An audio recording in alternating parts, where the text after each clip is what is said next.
Pro Group Management. Workers' comp that works for you. This is 7 at 7 from the Las Vegas Review-Journal. Good morning, everyone. I'm Renee Summerhour. We start off with your top stories brought to you by Nevada Hands Silver Sky Assisted Living Community. Learn more at nevadahand.org. 24-year-old Christopher Gonzalez was sentenced to prison yesterday for selling fentanyl that led to a young woman's fatal overdose. His girlfriend, Tyler Hager, testified that Gonzalez sold the victim, Aviana Kavanaugh, pressed pills that he knew contained fentanyl, and she helped him sell up to 1,400 pills a week. Gonzalez continued to sell the pills even after Kavanaugh died. Visit lvrj.com for more details. For those facing eviction, help is on the way. Officials say a new court-based program may help thousands in eviction proceedings. Review-Journal's Jen Ah gives us an overview. Well, judges, state leaders, and banks talked about the alarming numbers. With eviction moratoriums ending, we see eviction filings rising everywhere. Clark County reportedly handles about 30,000 evictions a year normally, but says that number has spiked to roughly 45,000. This project has 5 things that the general public would agree is super intimidating. A courthouse, a courtroom, a judge, law enforcement constable, and elected officials. The Las Vegas Justice Court is now receiving a 2-year, $1.25 million grant from the National Center for State Courts and Wells Fargo to establish the Eviction Diversion Program to use care teams and community partnerships to provide long-term solutions. The county and the court will use these grant funds to refocus its eviction court on preventative rather than reactive resolutions to housing problems. In other words, by centralizing resources within the court and offering help earlier in the eviction process. Officials say successful eviction diversion programs provide landlords and tenants with the resources to resolve their housing problems without prolonged litigation. This new court program should launch in November. Nye County Sheriff's Office Captain David Baruchowicz alleges 2 deputies committed criminal acts with a computer by kicking him off a Facebook page they created. Baruchowicz posted body cam videos showing Deputy Joe McGill making a January arrest and possibly using excessive force. The next day, he was blocked from the page and the post had been edited to say McGill committed no wrongdoings. Prosecutors ultimately declined to file charges.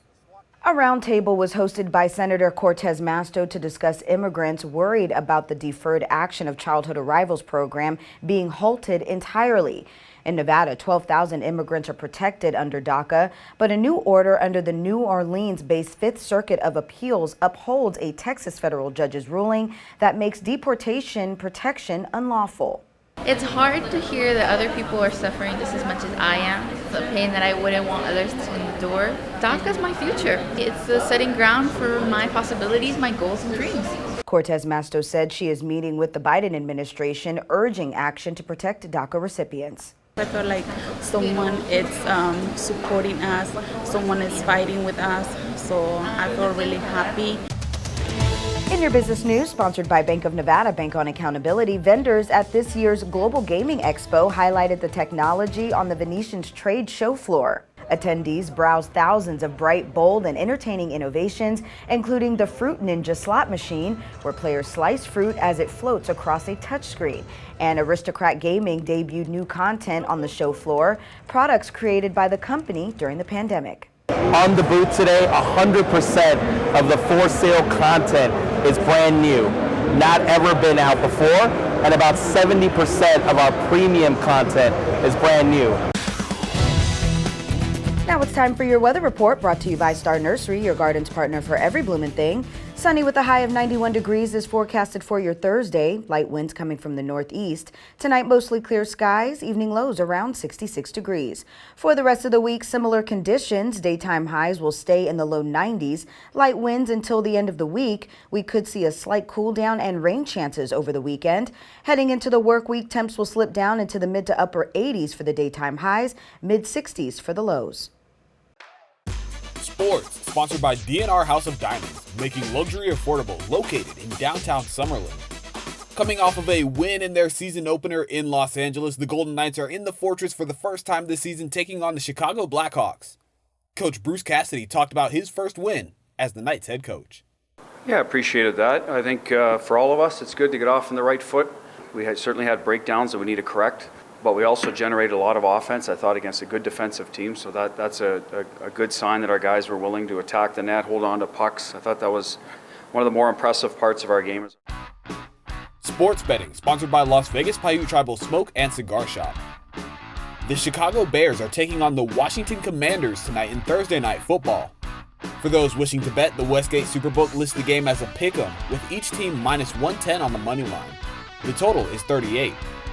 Washington has lost 4 straight to drop to 1-4 and is 0-2 on the road this season. Chicago is on a 2-game losing skid and ranks last in the league in passing offense.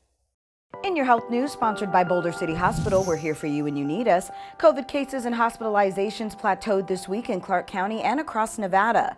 The Nevada Hospital Association said Nevada hospitals are operating normally and currently have plenty of excess capacity. This week. Hope everybody has a great weekend, and thank you for being here today. The Las Vegas Motor Speedway received a makeover. The start and finish line were painted pink for NASCAR weekend on the 15th and 16th in honor of National Breast Cancer Awareness Month. Vegas Nation brought to you by Station Casinos, STN Sports. Download the app today. After a tough loss on Monday against the Chiefs, the Raiders are on a bye week with a record of 1-4. This season, the Raiders are 0-4 in one-score games. The Raiders have had a chance to win or tie on their final drive in the fourth quarter or overtime of all 4 losses. In your entertainment news, sponsored by Best Mattress, Best Service, Best Selection, Best Price Guaranteed, legendary comedian Rita Redner's next Las Vegas show is a homecoming. Redner is playing at the Sterling Club at Turnberry Place, where the comedian was once a resident. Her one-night-only show begins at 8 p.m. October 28th. For ticket prices and her sit-down Q&A with Review Journal entertainment columnist John Katzlamides, visit lvrj.com. And the holiday cactus lights are returning to Ethel M. Chocolates in Henderson. The lights and holiday decor will be viewable from 5 to 10 p.m. every night from November 4th through January 1st with a $1 entry fee. Ethel M. is also asking guests to donate non-perishable food items and unwrapped toys. Thank you for watching 7 at 7 a.m. I'm Renee Summerhour. If you have an Amazon Fire TV, search Review Journal to download our channel. Watch Las Vegas Breaking News streaming live on your OTT device. And if you have YouTube, don't forget to give us a like and hit that subscribe button down below. We'll see you back here later today for 7 at 7 p.m. from the Las Vegas Review Journal. Have a great day. Review Journal Studio, sponsored by Adam Kuttner. Get the maximum settlement as quickly as possible. This 7 at 7 update, sponsored by Pro Group Management. You're watching 7 at 7 from the Las Vegas Review Journal.